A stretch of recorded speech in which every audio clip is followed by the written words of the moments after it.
अस्सलाम वालेकुम, सुबह खैर। कैसे हैं आप सब लोग? ठीक ठाक हैं भाई। कराची में गर्मी तो शदीद है और गर्मी के मौसम में हमेशा की तरह हम आपको कहेंगे कि एहतियात बरतें। एहतियात लाजमी है, गैर ज़रूरी सफ़र नहीं करें, पानी का ज़्यादा इस्तेमाल करें। इसके अलावा डिहाइड्रेशन से बचने के लिए मुख्तलिफ किस्म के एनर्जी ड्रिंक्स होते हैं, जूसेस होते हैं, जिनका आप इस्तेमाल करें। अच्छा जी, और आपने बहुत ज़्यादा अपना ख्याल रखना है, अपनी स्किन केयर करनी है। अच्छा जी, आगे बढ़ते हैं और आज एक बड़ी ज़बरदस्त मैं आपके साथ में ना रिसर्च शेयर करती हूँ। और ये रिसर्च क्या है भाई? ये है आपके नाश्ते से रिलेटेड। हम हमेशा इस बात पर जोर देते हैं कि आप अच्छा हेल्दी नाश्ता करें।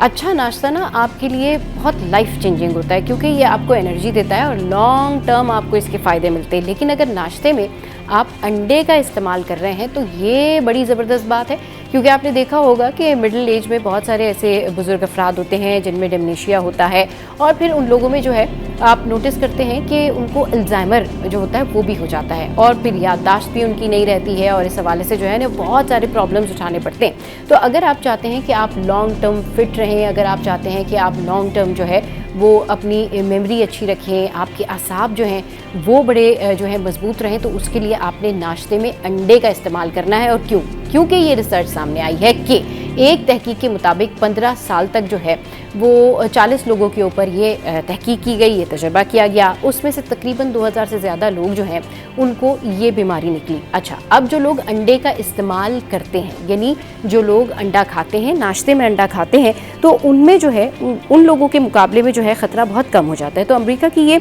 लोमा लिंजा यूनिवर्सिटी के मुहक्किकीन के मुताबिक जो बुजुर्ग हफ्ते में 5 या उससे ज़्यादा बार अंडे खाते हैं उनमें अल्जाइमर का जो खतरा है वो 27% कम पाया गया है, जबकि हफ्ते में 2 से 4 बार अंडे खाने वालों में ये खतरा 20% कम, जबकि कभी कभार अंडे खाने वालों में भी ये 17% कमी देखी गई है। तो तकरीबन जो है तहकीक के मुताबिक ये भी रिसर्च सामने आई है कि जो लोग बिल्कुल अंडे नहीं खाते उनमें बीमारी का खतरा जो है वो सबसे ज़्यादा बढ़ जाता है।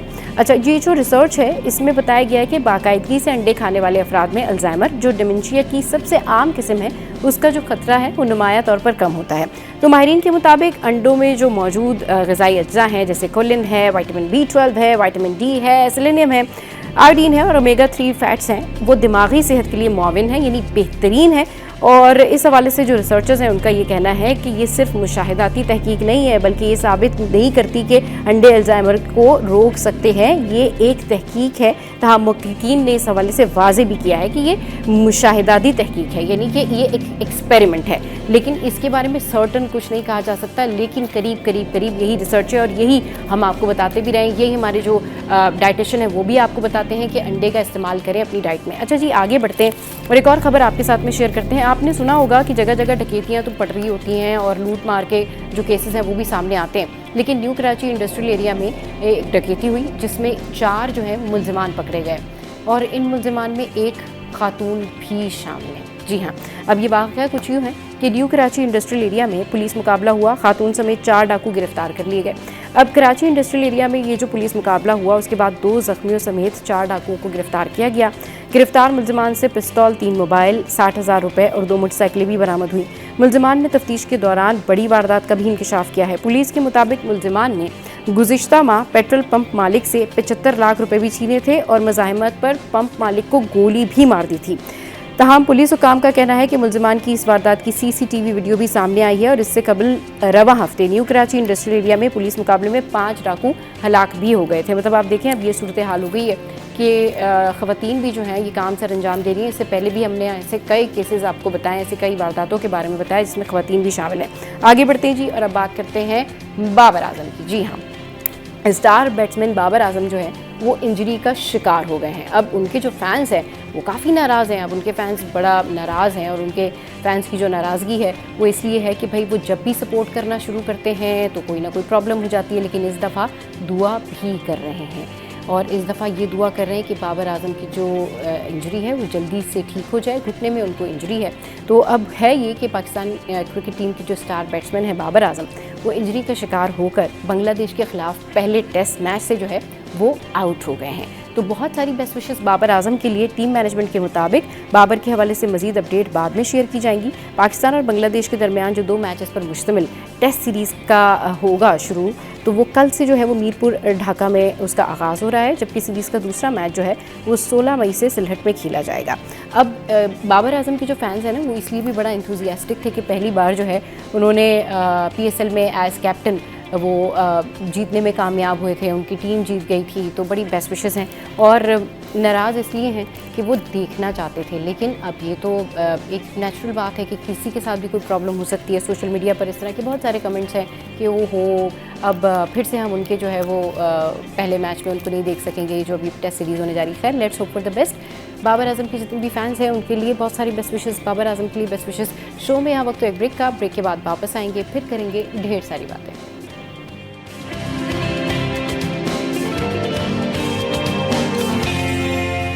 Welcome back. तो अब कुछ बात कर लेते हैं मेकअप के हवाले से। अच्छा जी, समर्स का मेकअप कैसे होना चाहिए और मेकअप टिप्स जो होती हैं वो बेसिकली एक्चुअल में कब यूज़ करनी चाहिए और किस तरह से यूज़ करनी चाहिए, इस पर हम बात करेंगे।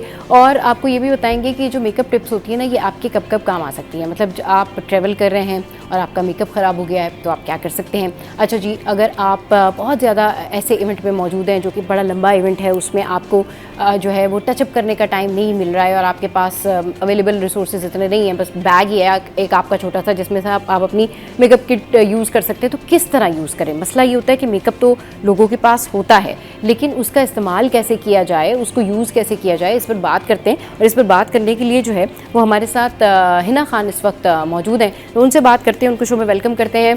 अस्सलाम वालेकुम, गुड मॉर्निंग हिना, कैसी हैं आप? वालेकुम अस्सलाम, good morning Saba, thank you very much for inviting me again on your show. जी जी जी जी हिना, अच्छा ये बताइए कि मेकअप करने का ना एक पर्टिकुलर तरीका होता है, राइट?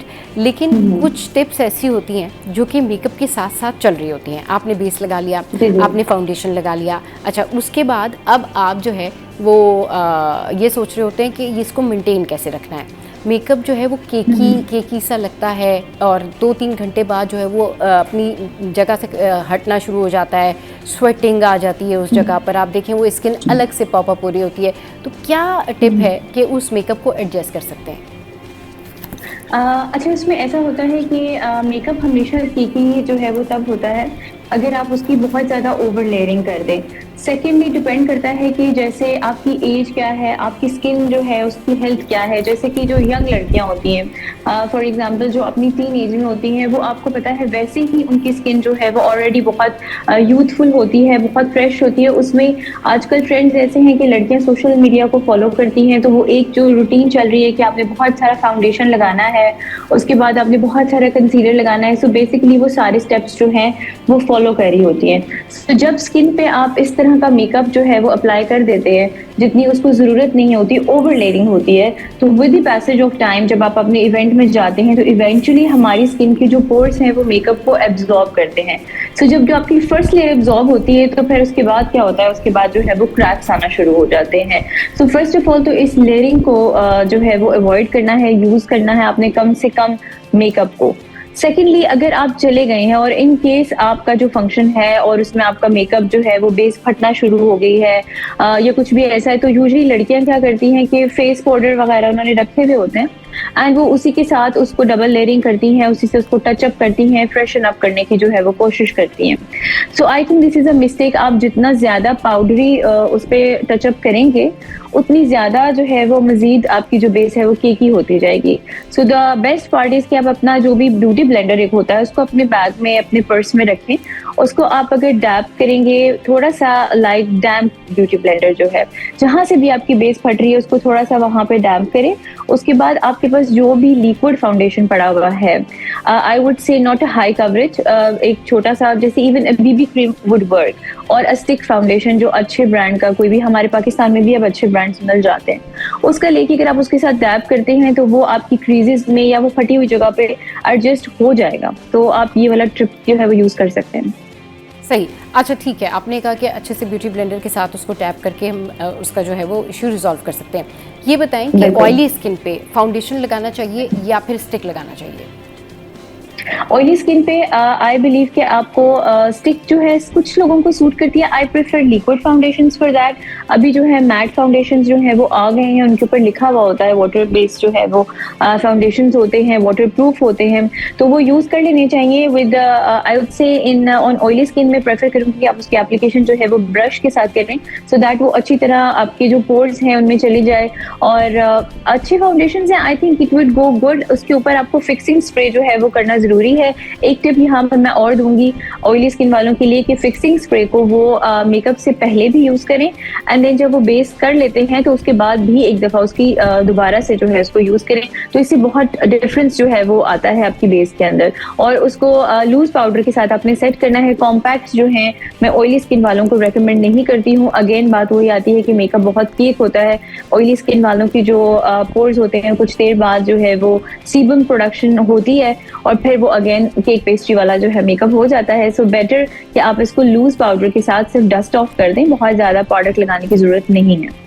सही, बहुत ज़्यादा उस पर उसको पाउडर लगाने की ज़रूरत नहीं होती। नहीं, बिल्कुल नहीं है। सही। अच्छा ये बताइए कि मेकअप से पहले जो है वो स्किन की प्रिपरेशन कैसे की जाए, कौन से जो है वो सीरम लगाए जाएंगे, किस तरह से सनब्लॉक लगाया जाता है, प्राइमर लगाया जाता है, ज़रा ये बताएं, क्योंकि स्किन प्रेप करना ना बहुत सारे लोगों को सही तरीके से नहीं आता, और अगर वो कर भी लेते हैं तो वो फाउंडेशन जो है उसको कॉम्प्लीमेंट नहीं कर रहा होता, तो फिर रिजल्ट वो नहीं आता जो वो एक्सपेक्ट कर रहे होते कि इस फाउंडेशन का यही रिजल्ट आएगा। कभी कभी सीरम की वजह से फाउंडेशन में प्रॉब्लम आ जाता है, कभी कभी ऐसा होता है कि आपने कोई सनब्लॉक इस तरह से लगाया हुआ है तो फाउंडेशन में प्रॉब्लम आ जाता है। तीनों चीज़ों का आपस में कंपैटिबल होना बड़ा ज़रूरी है।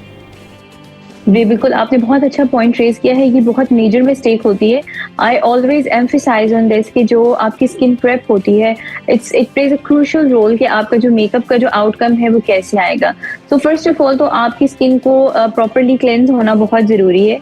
सम टाइम लोगों की रूटीन ये होती है कि वो डेली बेसिस पे जस्ट फेस वॉश से फेस वॉश कर लेते हैं, which does not clean your pores. तो फेस क्लेंजिंग करना बहुत ज़रूरी है। उसके बाद आप मॉइस्चराइजर अप्लाई कर सकते हैं, और या आप कोई सीरम अप्लाई कर सकते हैं, जैसे कि ऑयल्स आते हैं आजकल, फेस के सीरम्स आ रहे हैं, वो कर सकते हैं। लेकिन एक चीज़ की केयर ये करनी है कि दोनों चीज़ें यूज़ नहीं करनी, वो उससे आपकी स्किन बहुत ज़्यादा ऑयली हो जाएगी।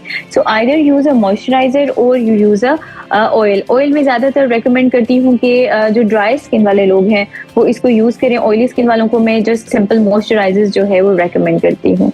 आफ्टर अप्लाइंग द मॉइस्चराइजर आप उसके बाद good give it a gap of like 2 minutes, और उसके बाद जो नेक्स्ट आपका स्टेप होगा वो प्राइमर का होगा।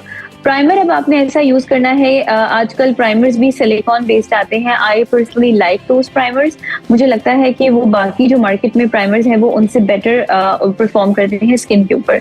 सो देन आपने प्राइमर अप्लाई करना है। अब प्राइमर में मिस्टेक क्या होती है, लोगों को लगता है कि हम जितना ज्यादा प्राइमर इस्तेमाल करेंगे हमारे पोर्स उतने ज्यादा श्रिंक हो जाएंगे और ज्यादा हमारी फ्लोलेस जो है वो बेस बनेगी। बट एक्चुअली में इससे उल्टा होता है। आप जितना ज्यादा प्रोडक्ट यूज करते हैं, चाहे वो मॉइस्चराइजर होता है या वो आपका प्राइमर होता है, देयर आर मोर चांसेस कि आपका जो मेकअप है वो जल्दी स्लिप अवे कर जाएगा। सो कितनी अमाउंट लगा रहे हैं, दिस इज वेरी इंपॉर्टेंट। सो आप मॉइस्चराइजर सिर्फ उतना लगाएंगे जो आपको फील होता है कि आपके जो फेस के एरियाज हैं जो ड्राई हैं।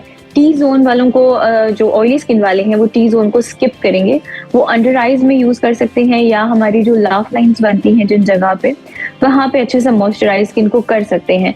प्राइमर आप पूरे फेस पे लगा सकते हैं इंक्लूडिंग योर टी जोन, चाहे वो ऑयली स्किन वाले हों, ड्राई वाले हों या कॉम्बिनेशन स्किन वाले हों। एंड देन उसके बाद अगेन आप स्किन को 2 मिनट का गैप देंगे, एंड देन उसके बाद आप चाहे तो सन ब्लॉक अप्लाई कर सकते हैं, चाहे तो सन ब्लॉक ना अप्लाई करें। लेकिन सन ब्लॉक अप्लाई करते हुए भी आपको ये चीज ध्यान में रखनी है कि सन ब्लॉक जो है वो व्हाइट कास्ट ना देता हो आपके फेस के ऊपर। आजकल मार्केट में बहुत सारे ऐसे सन ब्लॉक्स आए हुए हैं जो आपके फेस पे एक व्हाइट कास्ट देते हैं, जिससे गर्ल्स यूजुअली बहुत खुश हो जाती हैं कि एक थोड़ी सी वो फेयर लुक आ जाती है।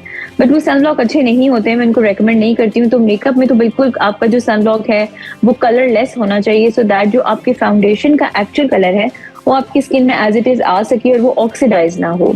उसके बाद आप फाउंडेशन जो है उसको अप्लाई कर सकते हैं।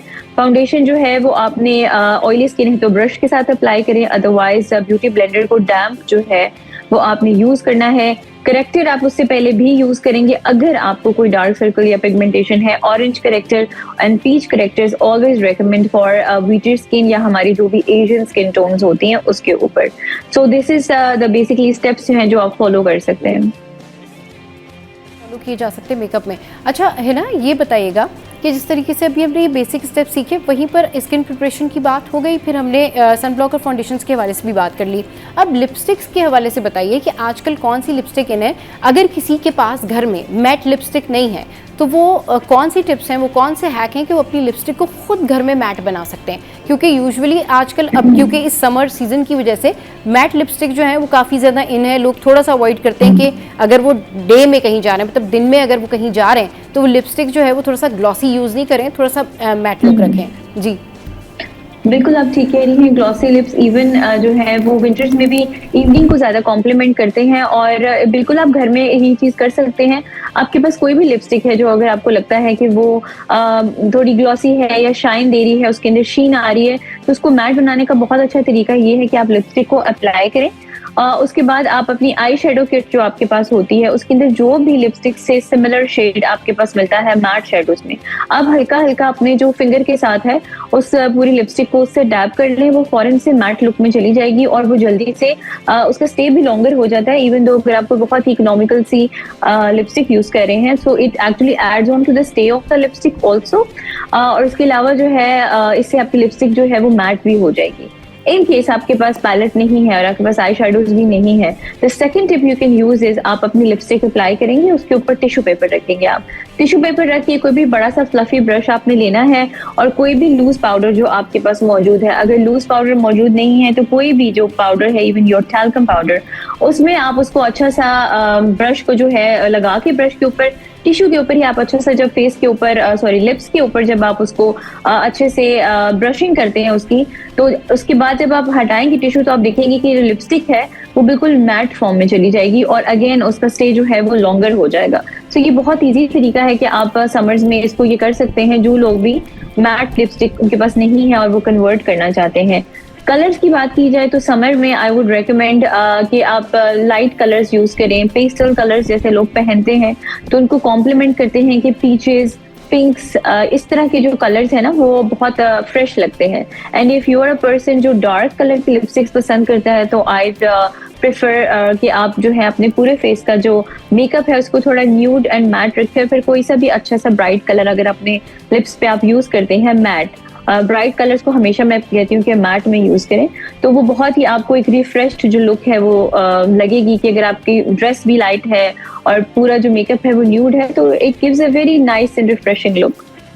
सही, ये बहुत एक अच्छा एक्सप्रेशन के लिए ठीक रहता है। अच्छा ये बताइए मस्कारा किस तरह लगाया जाए? मुझे हमेशा से है ना, इससे पहले भी आपको याद होगा मैंने आपसे पूछा था क्योंकि मेरे पास बहुत सारे ऐसे क्वेश्चंस आ रहे होते हैं मस्कारे से रिलेटेड कि मस्कारा कैसे लगाया जाए। अब जिनकी आई लैशेस बहुत ज़्यादा घनी नहीं है वो क्या करते हैं, जब मस्कारा लगाते हैं तो वो मस्कारा उनका जो है ना वो उस तरह से एनहांस होके अच्छा नहीं लग रहा होता, और जिनकी अच्छी घनी आई लैशेस हैं वो मस्कारा जब लगाते हैं तो सारा आंखों के नीचे फैल जाता है। और आप वाटरप्रूफ मस्कारा लगाएं या तो फिर आप बहुत एक्सपेंसिव, बहुत ब्रांडेड जो है वो मस्कारा लगा रहे हैं तो ठीक है, वरना यूजुअली मस्कारा जो है वो खुद जब लोग अप्लाई कर रहे होते हैं तो उसमें बहुत सारी प्रॉब्लम होती है। हाँ, जो एक्सपर्ट लड़कियां हैं जो रेगुलर अपना मेकअप करती हैं वो जब मस्कारा लगा रही होती है तो डिफरेंट होता है। मस्कारा लगाने की टिप क्या है, चाहे पलकें घनी हो या छोटी, किस तरीके से जो है वो मस्कारा लगाया जा सकता है कि वो आंखों के नीचे जो है वो फैले नहीं और वो ब्लैक ब्लैक नहीं हो? आप ठीक कह रही हैं, ऐसी प्रॉब्लम आती है। इसमें एक तो ये मैं कहूँगी कि बहुत चीप मस्कारास जो मार्केट में अवेलेबल है उनको मैं रेकमेंड नहीं करती, क्योंकि मैं हमेशा कहती हूँ कि आपकी जहाँ आईज और स्किन का मामला है वहाँ पे हमेशा प्रोडक्ट थोड़ा सा देख के इस्तेमाल करें, इन्वेस्ट कर लें एक अच्छी चीज़ में।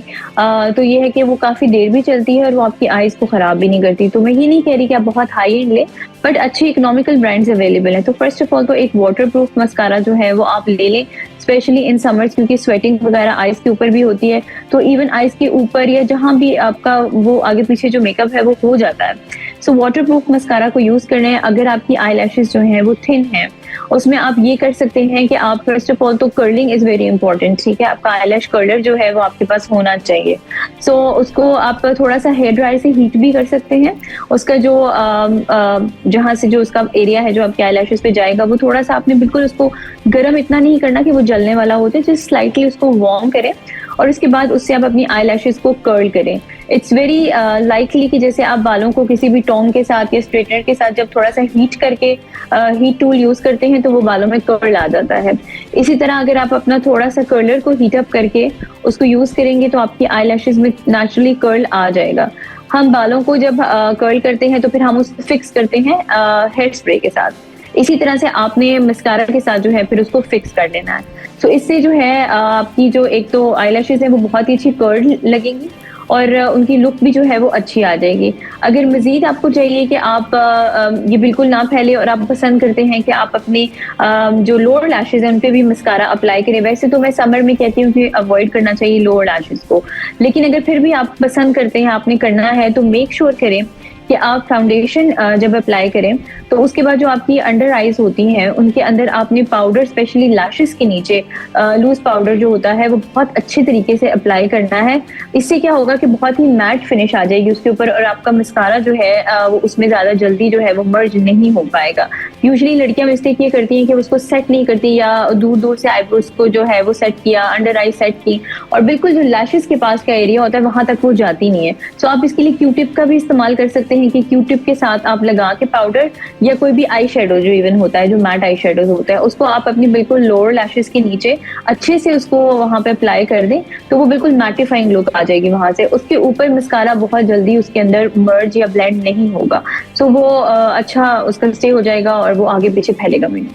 सही, और फिर मस्कारा जो है वो आपका परफेक्टली लगा रहेगा और आईज आपकी जो है वो बड़ा बड़ी जो है वो अच्छी लगेंगी। अच्छा, आईब्रोज, हाँ आईब्रोज आजकल पहले तो ये था कि थोड़ी सी डार्क आईब्रोज थी, बेस लगा लिया, थोड़ा डार्क आईब्रोज इन थी, बट अब राइट नाउ आईब्रोज का ये सिनेरियो है कि कुछ लोग बहुत पतली भी बनाना शुरू हो गए आईब्रोज को, थोड़ा ब्रॉडर भी बना रहे हैं, लेकिन कलर अब लाइट कर दिया। मतलब जहाँ पर अगर ब्लैक कलर को यूज़ कर रहा था या ब्लैक और ब्राउन मिक्स करके यूज़ कर रहा था वो अब सिर्फ ब्राउन पर आ गए।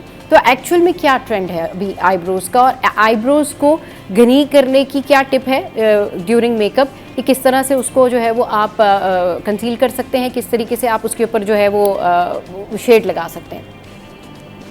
बिल्कुल, आईब्रोज यूजुअली आईब्रोज वो पार्ट होता है कि प्रोफेशनल्स को तो पता है how important it is to shape your eyebrows, लेकिन जो एक रेगुलर कोई भी कॉमन बंदा होता है, कोई भी लड़की होती है या लेडी होती है, वो आईब्रोज को बिल्कुल इतनी इंपॉर्टेंस नहीं दी जाती। वो मेकअप का बिल्कुल एक जिसे कहते हैं आप लीस्ट इंपॉर्टेंट पार्ट समझा जाता है, वेयर एज आईब्रोज जो होती हैं वो अब बहुत ज़्यादा इंपॉर्टेंट है, आपके फेस को फ्रेम कर रही होती हैं।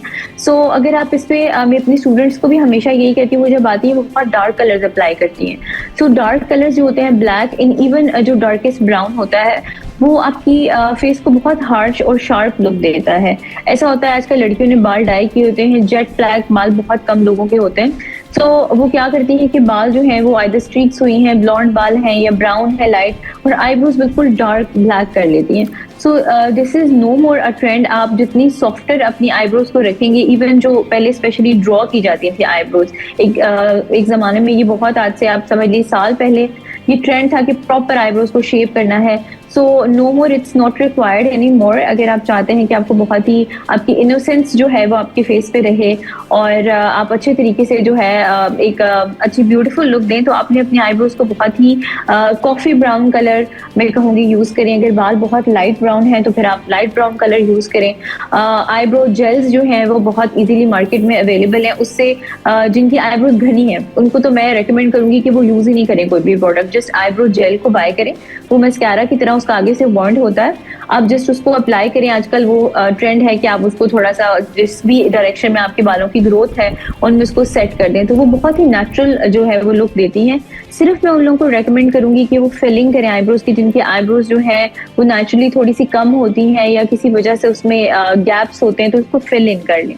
जिनकी आईब्रोज बहुत लाइट होती हैं, मीन्स के बाल ही बहुत कम है, उनको भी मैं ये कहना चाहती हूँ कि आपने बिल्कुल बहुत ज़्यादा फिलिंग नहीं करनी है, बिकॉज उससे बहुत ही आर्टिफिशियल एंड फेक लुक जो है वो आ जाएगी। सो आपने अपनी नेचुरल शेप को भी माइंड में रखना है कि अगर बहुत बारीक आईब्रोज हैं तो आपने उसको बहुत चौड़ा बनाने की कोशिश नहीं करनी। ऑल्दो कि आई प्रेफर थिकर आईब्रोज, मुझे लगता है कि अब जो आजकल कुछ लोग बहुत ही पतली पतली लाइन्स की तरह आईब्रोज बना देते हैं तो वो अच्छी नहीं लगती। एक तो आप उससे मिच्योर लगते हैं, ठीक है, it adds years to your face. जितनी आपकी आईब्रोज जो है वो थोड़ी सी थिक लगेंगी, फ्लफी लगेंगी, you will look more younger. तो ये भी एक टिप है। जो भी लड़कियां जो हैं, जो लेडीज हैं, वो 30s क्रॉस कर रही हैं, 40s क्रॉस कर रही हैं, तो उसमें यह है कि वो इस चीज़ का खास ख्याल रखें कि आपने बहुत पतली आईब्रोज जो है वो नहीं बनानी है। तो आईब्रोज को थोड़ी सी मीडियम थिकनेस पे रखें जिनकी पतली आईब्रोज हैं। और अगर आपकी you are blessed with thick eyebrows, fluffy eyebrows हैं, तो ओनली यूज जेल्स। इसके अलावा इवन मस्कारा जो होता है आपका, जो आप आईज पे यूज कर रहे होते हैं, वो बहुत अच्छा आपकी आईब्रोज को सेट कर देता है और बड़ी अच्छी उससे भी लुक आ जाती है। और आपकी आईब्रोज जो है फिर वो स्टे भी करता है, जहाँ पे आप बाल अपनी आईब्रो पर सेट कर देते हैं वो वहाँ पे रहता है। So colors choosing is very important. Stay with coffee browns and light browns and make sure your eyebrows are not very thin and follow your natural shape. बहुत शुक्रिया है ना आपके कीमती वक्त के लिए, और बहुत सारी बातें जो है वो इन्होंने हमारे साथ में शेयर की। और ये बड़ा ज़बरदस्त होता है कि जब आप देख रहे होते हैं ना कि आप अपना मेकअप कर रहे हैं और आपको बहुत सारी टिप्स पता हैं या आपको बहुत सारी टिप्स आती हैं, तो लोग ना बहुत कॉन्फिडेंटली अपने मेकअप कर लेते हैं। अगर वो कितने भी बड़े इवेंट पे जा रहे हों, ऐसा कोई भी इवेंट हो जो कि जिसमें बहुत टाइम टेकिंग हो, लेकिन वो जब उनको टिप्स पता होती हैं तो वो ये सारी चीज़ें अपने साथ कैरी कर लेते हैं। तो हम ये भी कोशिश करेंगे कि हम अपने नेक्स्ट सेगमेंट में ना, जब हम कोई और शो करें और प्लान करें, तो उसमें हम आपको ये भी बताएंगे कि ख़वातीन को अपने बैग में, अपने पर्स में कौन सी मेकअप की चीज़ें रखनी चाहिए जो उनके लिए बेनिफिशियल हो और बड़ी ज़रूरी होती हैं कि अगर आप जा रहे हैं कहीं पर तो मेकअप भी जो है वो साथ साथ कर सकें। चलिए जी, शो में आ वक्त एक ब्रेक का, और ब्रेक से पहले बहुत सारी बेस्ट विशेस पाकिस्तान के लिए, क्योंकि मैच है जी आज और ज़बरदस्त किस्म का ये मैच होने जा रहा है। बाबर आजम नहीं खेल रहे हैं, दूसरा मरहला जो है इसका 16 मई से होगा। तो अभी तक जो स्कोर है वो ऑलमोस्ट जो है वो 65 हो चुका है, और पाकिस्तान ने जो है वो फील्डिंग चूज़ की थी। और अब जो है वो best wishes for the match. Will take a short break here.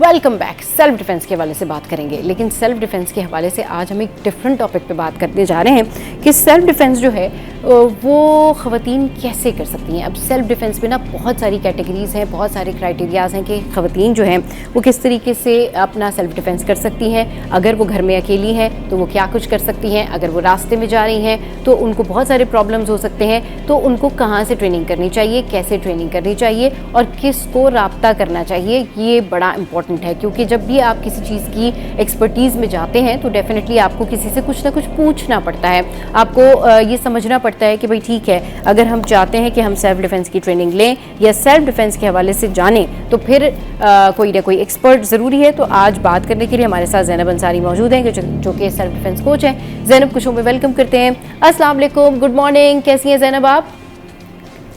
वालेकुम सलाम and good morning to you too. बेहतरीन दिन है, माशाल्लाह। गर्मी है थोड़ी सी नहीं है ज़ैनब, गर्मी बहुत ज़्यादा है।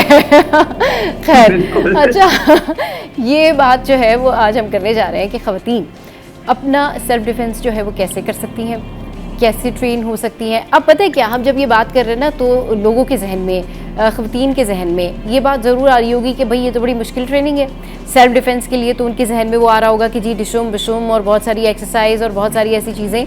लेकिन ऑब्वियसली हर इंसान की जो कहना चाहिए इम्यूनिटी होती है, हर इंसान की जो हैबिट होती है, हर इंसान की जो हेल्थ होती है, उसके अकॉर्डिंगली ही आप लोगों को चीज़ें सजेस्ट करती हैं। पहले इन जनरल बताइए कि सेल्फ डिफेंस की ट्रेनिंग कैसे कर सकती हैं ख़वातीन, फिर स्पेसिफिकली वन बाय वन करके उन ख़वातीन के बारे में बात करेंगे कि जिनको कोई ना कोई पेन है या फिर जो किसी किस्म की साइकोलॉजिकल डिसऑर्डर का शिकार हैं या जिनके डिफरेंट मसाइल हैं। जी ज़ैनब। बिल्कुल, अभी आपने जो पॉइंट मारा था ना कि लाइक उसमें दुसुम की आवाज आ रही है, हाँ, एक्चुअली लोग उसको इक्वेट करते हैं मार्शल आर्ट से। एक्चुअली सेल्फ डिफेंस है प्रिपरेशन, प्रिवेंशन। आप कौन कौन से स्टेप्स ले सकते हैं जिसमें एक सिचुएशन प्रिवेंट हो। जब आप कॉम्बैट सीखते हैं ना तो तब आप प्रिवेंट नहीं कर रहे, आप एस्केलेट कर रहे हैं सिचुएशन को। कि अगर कोई आपको मारे तो आपने मुड़ के वापस उसको मारना है। You have to understand. देखिए, औरतों की एक्सपीरियंस अलग है पाकिस्तान में, मर्दों की अलग है। मर्द बाहर जाते हैं, जुमा की नमाज पढ़ते हैं, स्पोर्ट्स खेलते हैं, चीजें करते हैं, तो उनके पास बहुत सारी अपॉर्चुनिटीज है अपने स्ट्रेंथ को बढ़ाने के बाद। औरतों का नहीं है, मोबिलिटी हमारी बहुत कम है, विटामिन डी की डेफिशिएंसी है अक्रॉस पाकिस्तान में। तो आप एक्सपेक्ट नहीं कर सकते कि एक औरत जिसकी बिल्कुल almost next to no sports training हो, कि वो अप अगेंस्ट अ मैन जिसकी स्पोर्ट्स ट्रेनिंग है, आप उसको ओवरनाइट नहीं सिखाते हैं, कुछ सिखा सकते हैं औरतों को। तो ओवर टाइम मैंने ये चीज सीखा कि वर्बल सेल्फ डिफेंस ज्यादा एक इम्पॉर्टेंट चीज है सिखाने को निस्बतन physical self defence. And verbal self defence का मतलब है कि आप पहले से आपको प्रॉब्लम सिचुएशन इवॉल्व होते हुए नजर आ रहा है कि अब ये प्रॉब्लम हो रहा है, ये आदमी इस तरह का है, मुझे थोड़ा सा शक है इसके मूवमेंट से ये वगैरह, तो अब उस टाइम पे कौन से स्टेप्स लें, दैट इज सेल्फ डिफेंस। ये कहना कि अगर मैं एक मुक्का मारूं तो वो सेल्फ डिफेंस नहीं, अगर आपका हाथ टूट जाए मुक्का मारते हुए तो फिर वो आपके लिए तो मसला बन जाएगा, राइट? बिल्कुल, फिर वो अपने लिए मसला बन जाता है, आपकी अपनी हेल्थ जो है उसको प्रॉब्लम होती है। जी कंटिन्यू कीजिए है ना। यस, हाँ। सो एक तो पहली चीज ये चीज है, एंड सेकेंडली लोगों को लगता है कि अब you have to be strong, and again मैंने तो फिजिकल सेल्फ डिफेंस का एलिमेंट ही हटा दिया है। तो अगर आप कमजोर है ना तब भी आप अपने आप को डिफेंड कर सकते हैं। और ये चीज समझना कि सेल्फ डिफेंस सिर्फ एक तो सेल्फ डिफेंस उस इंसान को जरूरत है जो जनरली कमजोर है उस सिचुएशन में। अब जब मैं कहती हूँ कमजोर है तो फिजिकली की मैं नहीं बात कर रही हूँ, नफ्सियाती भी मैं नहीं बात कर रही हूँ। कुछ ऐसे सिचुएशंस हम देख सकते हैं, मैंने देखा है कि जो लोग हैं डिसेबिलिटीज के साथ वो अपने केयरर्स को अब्यूज कर रहे हैं। ओके, अब उसकी तो डिसेबिलिटी है, अब वो अब्यूजिव है, राइट? मैंने ऐसे सिचुएशन देखे कि जो आदमी है 40 साल का है, बहुत बड़ा पावरफुल आदमी है, और उसका एक अफेयर चल रहा है 19 साल की लड़की के साथ। अब वो आपको लगता है कि यार इसने देखो इसके ऊपर कितना जोर डाल रहा है वगैरह। जब मैं उस केस के अंदर घुसी तो मुझे पता चला है कि एक्चुअल अब्यूज उस 19 साल की लड़की से की तरफ से था, और उस that man was actually victim. तो पहले पावर बैलेंस समझना इज वेरी इंपॉर्टेंट कि किसी भी सिचुएशन में पावर बैलेंस शिफ्ट हो सकता है। और इसी तरह जब आप अपना आप को डिफेंड करते हैं ना, जो भी सिचुएशन है, चाहे आप वर्क प्लेस पे है, चाहे आप घर पे हो, किसी भी किस्म का एक वायलेंस है, इमोशनल वायलेंस, फिजिकल वायलेंस, उसमें आप सिचुएशन बदल सकते हैं। उसके तरीके तौर है जो हम सिखाते हैं सेल्फ डिफेंस में। बहुत बड़ा एक्सटेंसिव ये कोर्स है, 2-3 दिन लगता है एटलीस्ट जो सिर्फ वर्बल सेल्फ डिफेंस सिखाने में। सही, बिल्कुल आप ठीक कह रही हैं कि वर्बल सेल्फ डिफेंस सिखाने में जो है बड़ा वक्त लगता है। अच्छा, ये बात आपने बहुत अच्छी की है ज़ैनब कि आपने कहा कि मैंने तो ये जो है ना फिजिकल सेल्फ डिफेंस ये निकाल ही दिया है डिक्शनरी से अपनी, कि भाई उसकी वजह से बहुत सारे लोगों को प्रॉब्लम हो सकती है। लेकिन जो वीकर लोग हैं, यानी जो वीक खवातीन हैं, या जो कहती हैं नहीं ठीक है वी कांट फाइट इवेंचुअली, तो उनके लिए सेल्फ डिफेंस, वो कैसे सेल्फ डिफेंस कर सकती हैं, वो कैसे अपनी प्रोटेक्शन कर सकती हैं, इस हवाले से जो आपके जो प्रोमिनेंट कंपोनेंट्स हैं या आप जिस तरीके से सिखाती हैं, तो वो अपने जो लर्निंग पॉइंटर्स हैं वो हमारे साथ में शेयर कीजिए प्लीज़। बिल्कुल, सबसे पहले आप सीखेंगे सिचुएशनल अवेयरनेस। इस सिचुएशनल अवेयरनेस क्या होता है? Observation plus orientation. ऑब्जर्वेशन है कि जो आप चीज ऑब्जर्व करते हैं उसका तरीका है ऑब्जर्व करना। लोग कहते हैं ना कि आपको गौर करना चाहिए अपने आसपास की सराउंडिंग से, बट एक्चुअली उनके टैक्टिक्स होते हैं गौर करने के, जो मिलिट्री में सिखाए जाते हैं अराउंड द वर्ल्ड। वो वाले टैक्टिक्स हम एक्चुअली अपने जो विक्टिम्स है, पोटेंशियल विक्टिम्स को सिखाते हैं। दूसरी जो चीज है इज दैट ओरिएंटेशन, कि अब आपने ये ऑब्जर्व किया अपने आसपास सराउंडिंग, उसके हिसाब से आप किस तरह की डिसीजन मेकिंग ले। लेट्स से फॉर एग्जांपल हम कॉलेज में बैठे हुए, तो कॉलेज में आप ओरिएंटेशन करते हैं ना कि बाथरूम किस तरफ है, स्टाफ रूम किस तरफ है, क्या है। जब तक आपको उस एरिया का मैप पता नहीं है तो आप भागेंगे किस तरह उस इंसान से, राइट? तो आपको अपने सराउंडिंग्स का पता होना चाहिए। फिर एक तीसरी चीज है जो मैं बहुत सारी अच्छा बिल्कुल ये आपका थर्ड पॉइंटर ज़ैनब आपका थर्ड पॉइंटर हम डिस्कस करेंगे, लेकिन एक छोटे से ब्रेक के बाद। तो हमें इंस्टेंट ब्रेक पे जाना है, ब्रेक से वापस आते हैं फिर डिस्कशन कंटिन्यू करेंगे।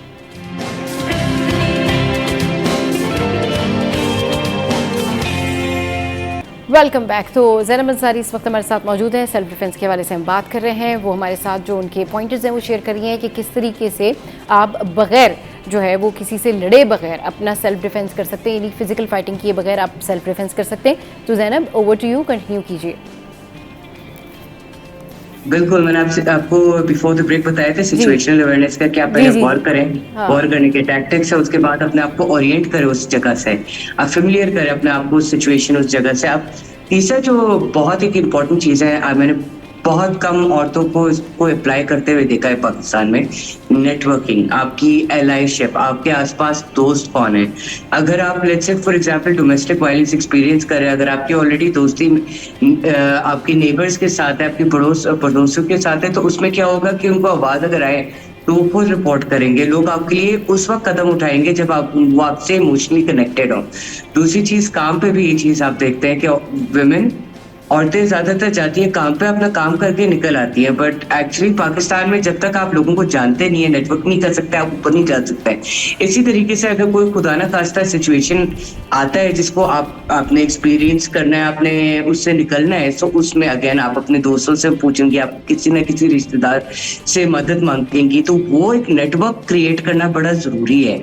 और सबसे पहली चीज क्या होती है कि जब हमारे यहाँ खातून शादी करते हैं तो क्या कहते हैं, अपने दोस्तों से कट जाते हैं, and this is the worst thing जो आप कर सकते हैं। आपको अपना नेटवर्क लेकर रखना है, and that's a very big part of your self defence. लोग इसके बारे में बात नहीं करते हैं। सही, जिस तरह से आप कह रही हैं कि लोग इस बारे में बात नहीं करते हैं, ये बड़ा ज़रूरी है। अच्छा, और ख़वातीन को अपने आप को पहचानना भी बड़ा ज़रूरी है कि भाई अगर उनकी जो सराउंडिंग है, उनका जो एटमॉस्फेयर है, हर किसी को पता होता है कि भाई हम किस एरिया में रहते हैं, हमारे रास्ते में हमें क्या प्रॉब्लम फेस करनी पड़ सकती है। स्पेशली कराची में तो सबसे ज़्यादा जो है वो आपने देखा है snatching and all that. But मैं ये तो नहीं कह रही हूँ कि कोई भी किसी भी तरीके से स्नैचिंग से बच सकता है, लेकिन हाँ, अब हम जब सेल्फ डिफेंस की बात करते हैं तो उसमें बहुत सारी चीज़ें शामिल होती हैं, जैसे कि अगर आपको कोई हैरेस कर रहा है, आप रास्ते से गुजर रहे हैं, आपके ऊपर कोई ऐसे बुरे जुमले कस रहा है, ठीक है, आपको किसी ने कोई सौदा दिया, आप किसी मार्केट में गई, वहाँ पर किसी ने आपके साथ कोई बिल गलत बना दिया, ठीक है, अगर आप नॉर्मली भी किसी हॉस्पिटल में गई हैं या कहीं पर भी आपका, जहाँ पे भी आपका एक्सपोजर है, जहाँ पर भी आप जा रही हैं, वहाँ आपके साथ कोई प्रॉब्लम होती है, तो सेल्फ डिफेंस स्किल का मतलब ये नहीं होता कि आपने जो है उठ के वो फिजिकली फाइटिंग शुरू कर दी है, लड़ना शुरू कर दिया, ऐसा बिल्कुल मकसद नहीं होता। मकसद ये होता है कि how to handle this situation. आप जब आपने कहा ना सिचुएशनल अवेयरनेस, तो ये सिचुएशनल अवेयरनेस जो है, इसमें मज़ीद क्या चीज़ें ऐड ऑन की जा सकती हैं। आप कोई अगर आपसे बदतमीज़ी कर रहा है तो आप उसको कैसे हैंडल करेंगे, किसी ने आपको गुजरते हुए जुमला कस दिया तो आप कैसे हैंडल करेंगे, ये ज़रूर बताइएगा ज़ैनब। अच्छा, सबसे पहले अब अगर किसी ने कमेंट किया आपके ऊपर, हाँ। सबसे पहले चीज हम सिखाते हैं सेल्फ डिफेंस में कि आप सिचुएशन को कभी एस्केलेट नहीं करें, आप डी एस्केलेट करें। सही, ओके, एंड डी एस्केलेट का मतलब है इग्नोर करके आप आगे निकल जाए। जरूरी नहीं है आपने वापस जवाब दिए तो आप एंगेज कर रहे हैं आप उनके साथ, राइट। सो अब आप उसी सूरत में एंगेज कर रहे हैं जब आपको पता है कि मैं इसको डील कर सकती हूँ सिचुएशन को। I give you an example. मैं एक मार्शल आर्टिस्ट हूँ, तो मेरे लिए एक्चुअली फिजिकल सेल्फ डिफेंस कभी एक परेशानी की बायस नहीं थी कभी, राइट। सो अब मैं संडे बाजार में हूँ, किसी ने आकर मुझे छू लिया है, हाँ। तो मैं उसको फौरन पकड़ लूंगी, बट आई नो मैंने कौन से स्टेप्स लेने हैं। ज्यादातर लेडीज जब वो डर जाती है ना, वो फ्रीज करती हैं। आपने नोटिस किया, आप कभी फ्रीज होती हैं? नो, एकदम से फ्रीज हो जाए, एक सिचुएशन आए, कोई चीख रहा आपके ऊपर या कोई हाँ, हाथ उठाए हाँ, आपके ऊपर, बिल्कुल, आप हाँ, freeze हो हाँ, जाए। मुझे मेरा वीकनेस शाउटिंग, आप एकदम से काम जाते हैं, डर जाते हैं कि क्या हुआ। फिर उसके अलावा एकदम से किसी ने सडन आपको कोई जुमला कह दिया, आप एकदम से डर जाते कि ये मतलब मुझे किसी ने क्या कुछ कह दिया। या फिर ये होता है कि बिलिंग के टाइम पे जब आप बिल बनवा रहे हों, आप किसी शॉप पर हों, किसी भी जगह पर हों, और वो आपको कहें कि मैडम नहीं, अभी तो आपने पे नहीं किया, हालांकि आपने पे किया हुआ हो, तो आप कहते हैं आप रीचेक करें, मैंने तो अभी पे किया। उस टाइम पर सडन आपका सिचुएशन ऐसा होता है कि यू जस्ट गॉट स्टक कि ओ माय गॉड ये क्या हुआ। तो वो जो चीज़ होती है उसको कैसे फिर ख़त्म किया जाए, ये ज़रूर बताइएगा कि अपने नर्व्स को कैसे कंट्रोल किया जाए, वापस कैसे आया जाए, ये बताइएगा। सो फ्रीज का एक ही तरीका है सही करने, दो तरीका है एक्चुअली। एक आपकी पोजीशन क्या है, ये हम सिचुएशनल अवेयरनेस में सिखाते हैं पोजीशनिंग। ओके, अब जैसे फॉर एग्जांपल अगर आप एक रेस्टोरेंट में बैठे हुए हैं, ज्यादातर जो खातून है ना वो अपनी कमर बाकियों के अगेंस्ट रखती हैं कि वो अपनी शक्ल दीवार की तरफ, अपनी कमर बाकियों की तरफ, क्योंकि लोगों को लगता है कि वो इतने लोग स्टेयर करते हैं और हम उनकी नजरों में नहीं आना चाहते। एक्चुअली आप गलती कर रहे हैं, क्योंकि अगर खुदा ना खास्ता कोई बर्गलर या कोई थीफ या कोई ऐसा आदमी आए गन के साथ दरवाजे में, आपके पास इतना टाइम नहीं है रिएक्ट करने को, राइट। सो बट अगर आप की पोजीशन ऐसी है जहां आपको पूरा कमरा नजर आ रहा है, दरवाजे एग्जिट सब नजर आ रही है, तो जब निकलने का वक्त होगा ना, तो उस वक्त आप विद इन अ सेकेंड आप डिसीजन बना सकते हैं। फ्रीज का मसला ये होता है कि आपने पहले से ट्रेनिंग नहीं की, आपने पहले से प्लानिंग नहीं की इसके बारे में। दूसरा जो हिस्सा है फ्रीज का है कि आप पोजिशनिंग के बाद ट्रेनिंग। ओके, मैं अगर आपको एक दफा बता दूं कि अगर एक आदमी ने आपको इस तरीके से चीखा तो आपने मुड़ के इस तरह जवाब देना है, वो आपके दिमाग में बैठ जाएगा। और जब इंसिडेंट होगा, पहले सेकंड आप फ्रीज होंगे, दूसरे सेकंड में आप एक्शन ले सकते हैं।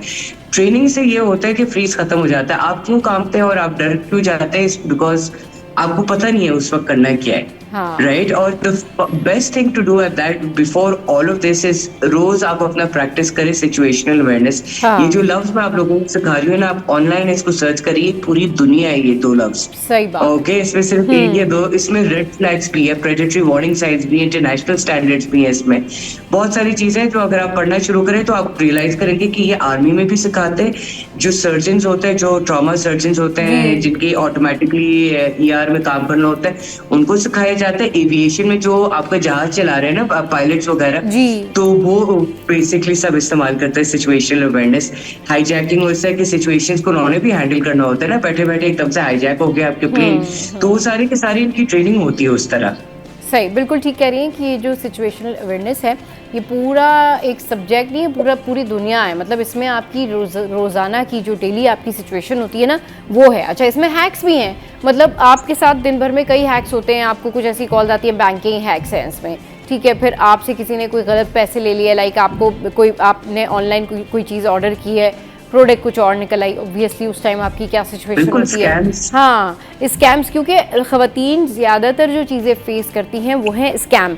आपने अपना मोबाइल फ़ोन किसी को दिया, उसने जल्दी से जो है वो आपके मोबाइल फ़ोन में कोई सॉफ्टवेयर अपलोड कर दिया, या फिर आपके मोबाइल फ़ोन में वो व्हाट्सएप उसने ऑन किया और फिर उसने आपका व्हाट्सएप कहीं और लिंक कर दिया, आपको पता ही नहीं है। मतलब अब आप नॉर्मली आप किसी को कह रही हैं कि प्लीज़, होता है ना कि बहुत सारी ऐसी ख़वातीन होती हैं जिनको सेलफ़ोन अभी यूज़ करना नहीं आता, जो नए सेलफ़ोन्स हैं वो नहीं आते, उनको आईफोन है तो उसके डिफ़िकल्ट सिस्टम होते हैं, वो ले गई हैं फ़ोन, तो वो किसी को कहेंगी भाई ये प्लीज़ आप ज़रा सा ये कॉल मिला दें, यहाँ से मुझे ये समझ नहीं आ रहा, उसने उनका व्हाट्सएप लिंक कर दिया। अच्छा, कुछ लोग प्लान करके भी आपके पीछे लगे हुए होते हैं। आपके अपने सर्कल में भी बहुत सारे ऐसे लोग होते हैं कहीं ना कहीं, कभी ना कभी, कि वो आपके पीछे लगे हुए होते हैं, या वो या किसी ने उनको आपके पीछे लगाया होता है कि भाई फलां का जो है मुझे पता चले कि फलां क्या करता है क्या करता है क्या करता है, तो वो भी आपके व्हाट्सएप हैक करते हैं, फिर वो आपके व्हाट्सएप हैक करते हैं, फिर वो आपके रिश्तेदारों को भी मैसेज करते हैं, फिर वो उसी व्हाट्सएप से कुछ भी कर सकते हैं। लेकिन अब ये सिचुएशनल अवेयरनेस आपको होनी चाहिए, आपको पता होना चाहिए कि सडन अगर आपको आपका कोई कज़न, कोई रिलेटिव या कोई भी शख्स आके ये कहे अरे तुमने मेरी तस्वीर फलाने को भेज दी, तुमने मेरी तस्वीर वहाँ भेज दी, तो आपको ये पता होना चाहिए कि ये काम मैं तो नहीं करूँगी या करूँगा। तो आपके कज़न को भी ये पता होना चाहिए कि हो सकता है उसका व्हाट्सएप हैक हो गया हो और उस व्हाट्सएप पे उसने खुद ही चैट की और खुद ही वहाँ से डिलीट कर दिया हो। तो ये बड़ा कॉमन जो है ना स्कैम है, और इस हवाले से हम बहुत बताते भी रहें कि प्लीज़ अपने व्हाट्सएप, अपना सोशल मीडिया इस स्कैम से बचा के रखें। ये भी एक सिचुएशनल अवेयरनेस है कि इसमें आपको रिएक्ट कैसे करना है। बहुत शुक्रिया ज़ैनब, आपने जो है वो अपना कीमती वक्त हमारे शो के लिए निकाला। तो चलिए जी, शो में यहाँ वक्त हुआ हेडलाइंस ब्रेक का। हेडलाइंस ब्रेक के बाद वापस आएंगे, फिर करेंगे दीगर इशूज़ पर डिस्कशन। हमारे साथ रहिए।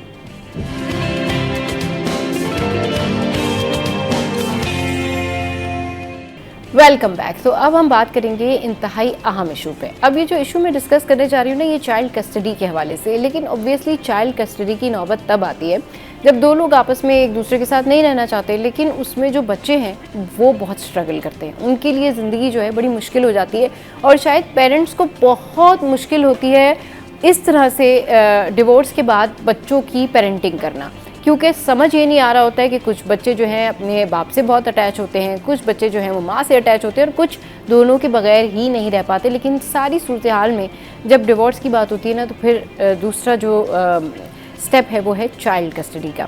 इस पर बात करने के लिए आज हमारे साथ जो हैं वो आमिर जमील साहब मौजूद हैं, एडवोकेट्स हैं सुप्रीम कोर्ट के। उनको शो में वेलकम करते हैं। अस्सलाम वालेकुम आमिर भाई, कैसे हैं आप? ठीक हैं, अल्लाह का शुक्र। अच्छा आमिर भाई, आज जो हम टॉपिक डिस्कस करने जा रहे हैं इसमें बहुत सारी ऐसी ख़वातीन हैं जिनके साथ वाकई बड़ी प्रॉब्लम है, और प्रॉब्लम ये है कि जब चाइल्ड कस्टडी की बात आती है तो उनके हस्बैंड जो है वो इतनी अर्निंग नहीं करते, तो ऑब्वियसली वो मंथली क्या दें क्या नहीं दें, एक कॉम्प्लिकेशन ये आती है। फिर सेकंड कॉम्प्लिकेशन जो होती है वो ये होती है कि कुछ ख़वातीन, मतलब मैं और आमिर भाई जब हम ब्रेक में बात कर रहे थे तो मैं बहुत हैरान हो रही थी कि आमिर भाई ने मुझे ये बताया कि कुछ ख़वातीन ऐसी होती हैं जो ख़ुद भी अपने जो बच्चे हैं वो नहीं लेना चाहती हैं, और वो कहती हैं ठीक है हस्बैंड ही रखें। तो इस सारी सूरत हाल में इन जनरल पहले बता दीजिए कि चाइल्ड कस्टडी किसके पास होनी चाहिए, लीगली, लॉजिकली, मॉरली और एथिकली क्या ठीक है, फिर उसके बाद हम डिफरेंट केसेस डिस्कस करेंगे। देखिए, सबसे पहले तो मैं बताऊं, अगर बच्चे की एज 7 साल या 7 साल से कम है तो हज़ानत राइट में आती है, तो वो मदर का राइट है अकॉर्डिंग टू शरिया, अकॉर्डिंग टू लॉ। 7 साल तक बच्चे को अगर आपस में स्पाउस के डिफरेंसेस क्रॉप्ड अप हो गए हैं, डिवोर्स हो गई है, खुला हो गई है, मगर बच्चे अगर 7 साल से कम है या 7 साल तक हैं तो वो माँ का राइट है। अच्छा। वो कोर्ट अगर हस्बैंड उसको, एक्स हस्बैंड उसको ज़बरदस्ती भी ले जाता है तो एक ही डेट पर हैबियस कार्पस की पिटिशन जाती है तो कोर्ट फ़ौरन हैंड ओवर माँ के कर देता है, क्योंकि अकॉर्डिंग टू शरीय, अकॉर्डिंग टू लॉ ये कहता है 7 साल तक माँ से बच्चे नहीं छीने जा सकते।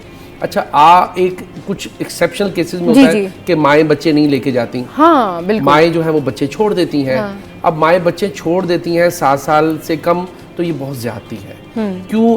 क्योंकि कुरान में भी है कि 7 साल तक बच्चा माँ के पास रहेगा, माँ की आगोश में रहेगा। 7 साल के बाद वलायत राइट शुरू होता है, उसमें बाप का अमल दखल है।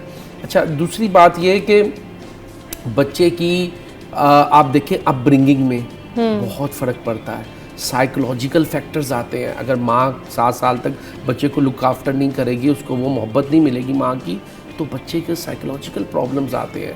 आप देखें, मैं अपने केसेस में, मेरे पास जो केसेस चल रहे हैं उसमें मैं नाम नहीं लेता, मेरे पास केसेस चल रहे हैं बहुत पढ़े लिखे लोगों के, बैंकिंग के वाइस प्रेसिडेंट हैं और डॉक्टर हैं, जो उनकी मिसेस डॉक्टर हैं, उनके दरमियान डिफरेंसेस क्रॉप्ड अप हुए, डिवोर्स हो गई, उन्होंने खुला ली कोर्ट से। अब बच्चे को वो लेके, बच्चा जो था वो 7 साल से कम उम्र का था। अब विजिटिंग बाप से नहीं मिला रहे। माँ और बाप अगर दोनों आपस में उनके क्लैशेस हो गए हैं, उनकी अगर जो है मैट्रिमोनियल टाई डिसॉल्व हो गई है, मगर फिर भी माँ को ये चाहिए कि वो बच्चे को बाप से मिलाए। साइकोलॉजिकली ये एक रिसर्च चाहिए कि आप दोनों के अगर ताल्लुकात नहीं भी हैं, मगर आप बच्चे को उनसे मिलाएं, और बाप को भी यही चाहिए कि वो बच्चे को मिलाएं। आपके आपस के नहीं है, बच्चे की खातिर, बच्चे की मेंटल हेल्थ की खातिर। और हमारे हाई कोर्ट सिंध में भी ये ऑर्डर्स हो रहे हैं कि आपस के आपके जो भी मामला हैं, मगर आप बच्चे को एक दूसरे से मिलवाएं। अब माएँ करती हैं 7 साल से पहले ही बच्चा बाप के घर ददियाल में छोड़ के चली जाती हैं। उससे क्या होता है कि बच्चा साइकोलॉजिकली, उसको माँ का प्यार तो मिलता ही नहीं है, और बाप ने वो शफकत, बाप ठीक है शफकत देगा 7 साल के बाद, क्यों रखा है कि 7 साल तक माँ का जो मोहब्बत है उसको नहीं मिलेगी, तो वो क्या उसका होगा। उसके अंदर एंगर आएगा, उसकी साइकोलॉजिकल प्रॉब्लम्स होंगी। तो ये चीज़ों को मद्देनजर नहीं रखा जाता। अच्छा, अब जो खवातीन मतलब इस तरह से अर्ली एज में, लाइक यू नो, कोई एक खातून है, खुद भी यंग है, शादी हुई, फिर कोई प्रॉब्लम हो गई, फिर उसके बाद उन्होंने जो है वो कहा कि जी बच्चे मैं नहीं रख सकती, और उनके हस्बैंड जो है वो अर्निंग्स नहीं करते, डिपेंडेंट है, खुद वो उनके हस्बैंड जो है अपने माँ बाप के ऊपर डिपेंडेंट है, तो क्या करना चाहिए ऐसी खातून को? क्या बच्चे हस्बैंड को दे देने चाहिए, क्या अपने साथ रखने चाहिए? क्योंकि फिर उनका ये होता है ना कि भाई उन्होंने आगे भी कहीं फिर शादी करनी है, या फिर आगे वो बच्चे जो है वो किस तरीके से मैनेज होंगे। तो इस सारे सिनेरियो में जो बच्चे हैं वो प्रॉब्लम का शिकार होते हैं। तो एक्चुअल में इस हवाले से कानून क्या कहता है? क्या ऐसा कोई कानून है कि नहीं मदर को ही बच्चे रखने चाहिए, नहीं म्यूचुअल अंडरस्टैंडिंग से बाप के पास रह सकते हैं, लेकिन फिर वो जो खातून है उनके पास क्या गारंटी है कि वो बाप के पास जो है वो फाइनेंशियली उनको प्रॉब्लम नहीं है, कोई मेंटल प्रॉब्लम नहीं है, कोई दूसरे इश्यूज़ नहीं है, तो ये कैसे वो मेक श्योर कर सकती हैं?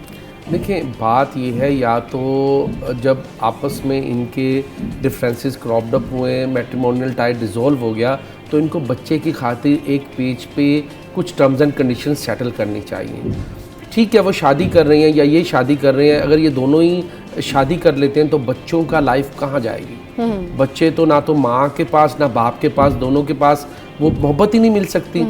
तो बच्चों की खातिर इनको एक टर्म्स एंड कंडीशन सेटल करनी चाहिए कि कोर्ट भी यही कहती है कि ठीक है, आपके आपस का खुला, डिवोर्स हो गई, तलाक हो गई, मगर आप बच्चे की खातिर एक दूसरे बच्चे को मिलाएं। हर डिस्ट्रिक्ट में एक मीटिंग एरिया रख दिया गया है, वहाँ गार्जियन का केस फाइल होता है और बच्चों की कस्टडी कोर्ट अपनी निगरानी में, अगर बच्चे बाप के पास हैं तो माँ आके 2 घंटे मुलाकात करती है, अगर माँ के पास हैं तो बाप आके मुलाकात करता है, और 7 साल से पहले बच्चे तो माँ के पास ही रहने चाहिए।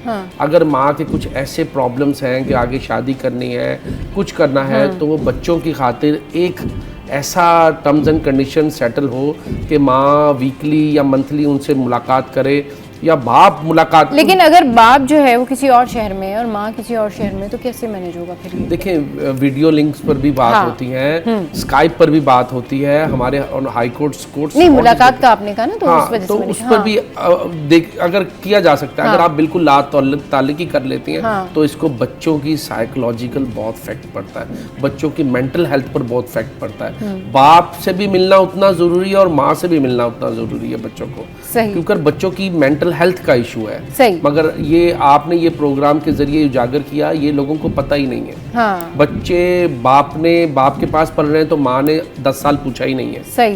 तो उस बच्चों की आप हेल्थ देखें, मेंटल हेल्थ देखें, उन बच्चों से आप मिलें तो वो बच्चे इस किस्म के होंगे कि बच्चों के अंदर इतना एंगर होगा, ऐसा उनके अंदर होगा कि वो रिवेंजफुल और दोनों से मिलना जरूरी है। और जिन बच्चों से बाप नहीं मिलते वो भी यही है, उनके अंदर भी वो ऐसी होगी कि उनको आप फील ही नहीं कर पाएंगे कि ये बच्चे हैं। तो दोनों माँ बाप को चाहिए कि आपस के जो भी मामलात हो बच्चे को एक दूसरे से मिलवाएं, बच्चे को बताएं कि ये आपकी मदर है, वीकली, मंथली, ईयरली मिलाएं, उनको पता हो, वो अपनी माँ से मिलें, अटैच हो।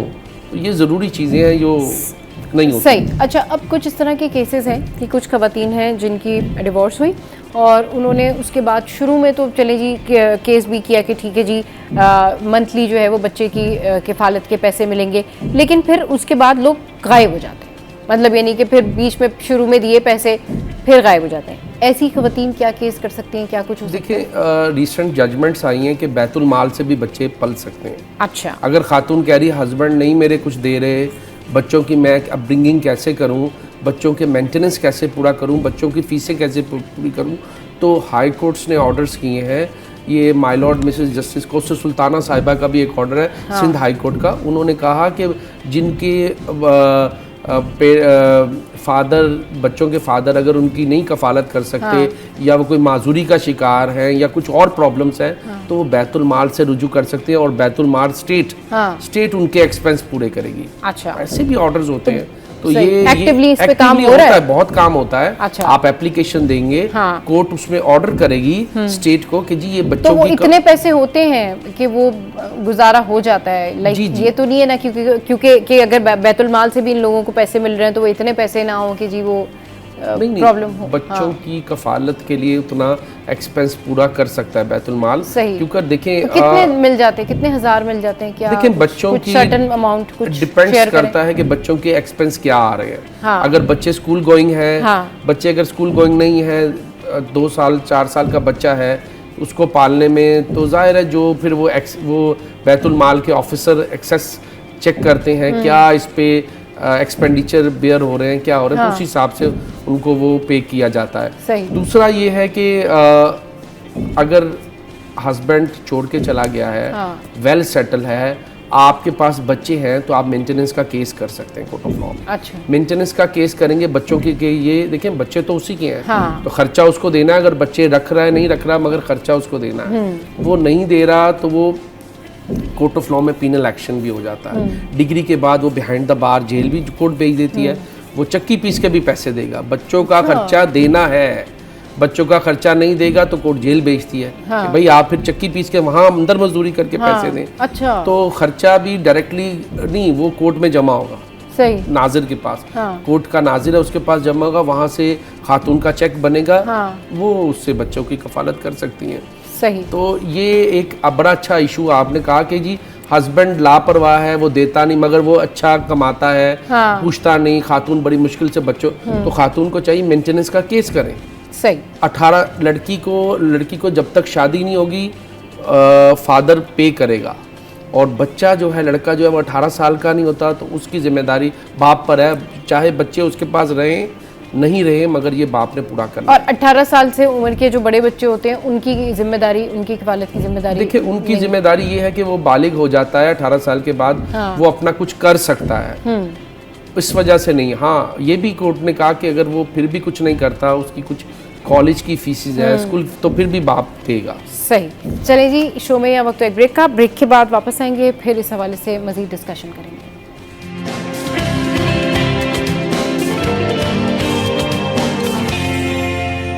Welcome back. तो आमिर भाई इस वक्त हमारे साथ मौजूद हैं, हम उनसे डिस्कशन कर रहे हैं चाइल्ड कस्टडी के हवाले से। अच्छा, बहुत सारे जो है ना वो स्पाउस ऐसे होते हैं कि अगर अलहदगी हुई तो बच्चों को लिया और फ़रार हो गए, गायब हो गए, पता नहीं कहाँ चले गए, उन लोगों के लिए क्या है, वो क्या करें? देखिए, जैसे बच्चे को मैंने कहा ना कि आपको मेरे पास एक केस चल रहा है 2014 से चल रहा है, आज 2026 हो गया है। वो खातून बहुत पढ़ी लिखी हैं, डॉक्टर हैं, मगर वो उन्होंने क्या किया कि बच्चा मेंटली रिटार्डेड था, ऑटिज़म का बच्चा, ऑटिज़म का पेशेंट था, उसको लेके वो मफरूर हो गई, अपना करियर भी तबाह किया, बच्चे को आज तक एजुकेशन नहीं दी। बड़ी मुश्किल से अगर पुलिस ने कभी रिकवर किया इस्लामाबाद से या पिंडी से लेके आए तो वो कहा जी हम अगली डेट पर इसको लेके आएंगे। बच्चे का कोर्ट ने मांगा कि इनकी क्या आपने आज तक 12-14 साल में क्या एजुकेशन बच्चे की तो बच्चे को एक सर्टिफिकेट भी अदालत में पेश नहीं कर सकती।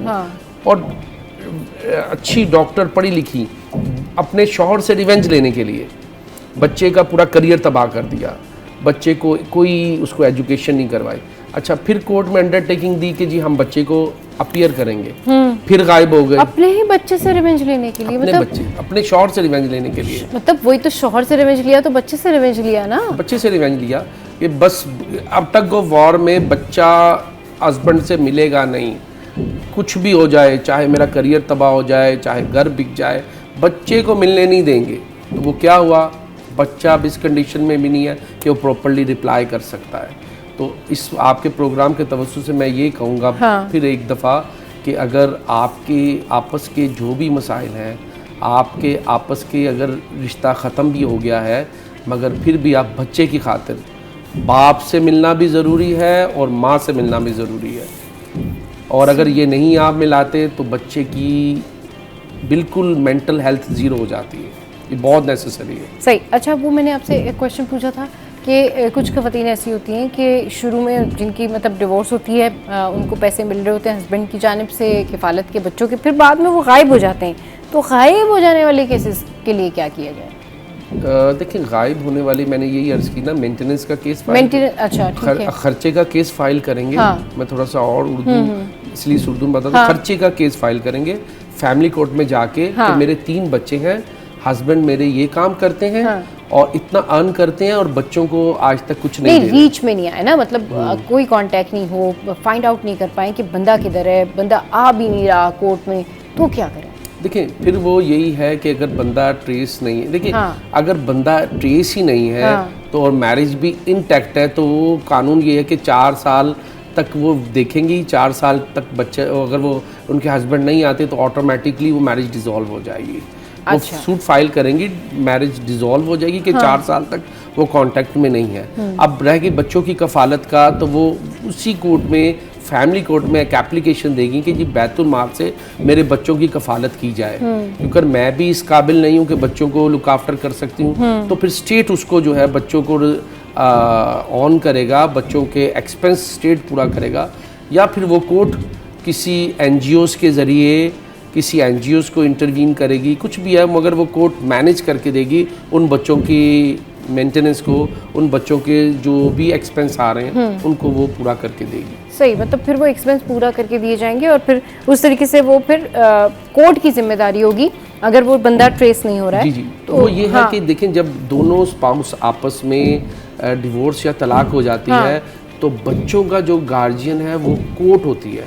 According to Guardian Ward Act 1890, दोनों की डिफरेंसेस के बाद तो बच्चों का जो गार्डियन है वो कोर्ट बन जाती है। फिर कोर्ट डिसाइड करती है where the welfare of the minor lies, कि बच्चों की वेलफेयर कहाँ है। क्योंकि पैरामाउंट कंसिडरेशन में कोर्ट देखती है कि जब दोनों पार्टीज अगर वेल सेटल्ड हैं तो कोर्ट देखती है कि बच्चा इमोशनली किसके पास है। बच्चे का भी स्टेटमेंट लिया जाता है कि आपको कहाँ जाना है, आपको माँ के पास जाना है, बाप के पास जाना है। फिर देखा जाता है कि वेलफेयर कहाँ है।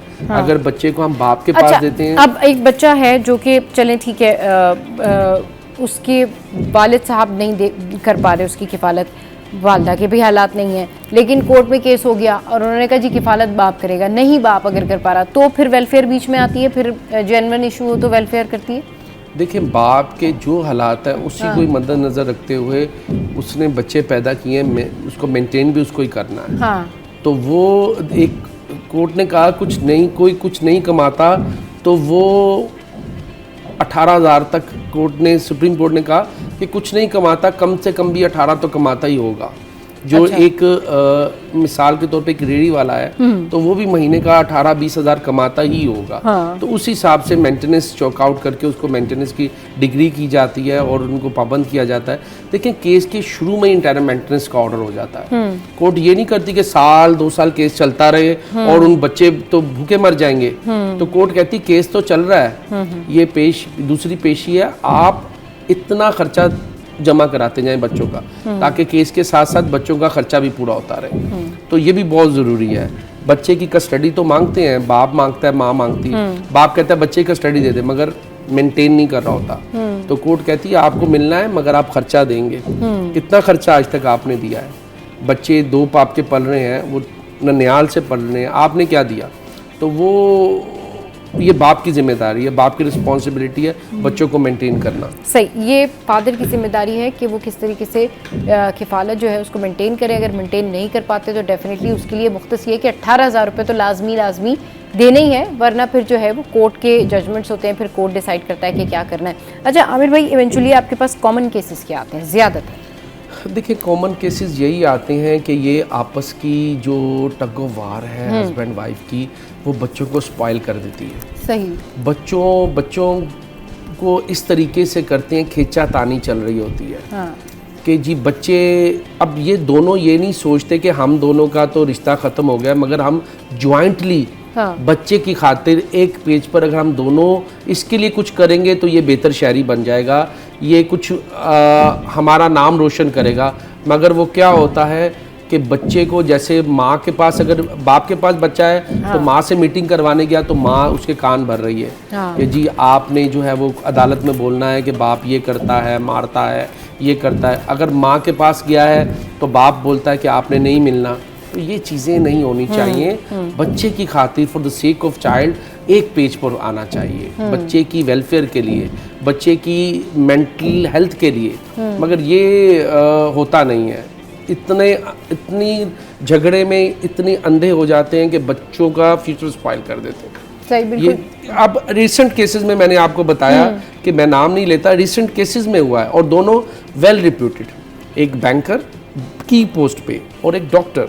तो ये बच्चे को कोई एजुकेशन माँ ने करवाई ही नहीं, बच्चे बाप से रिवेंज लेने के लिए।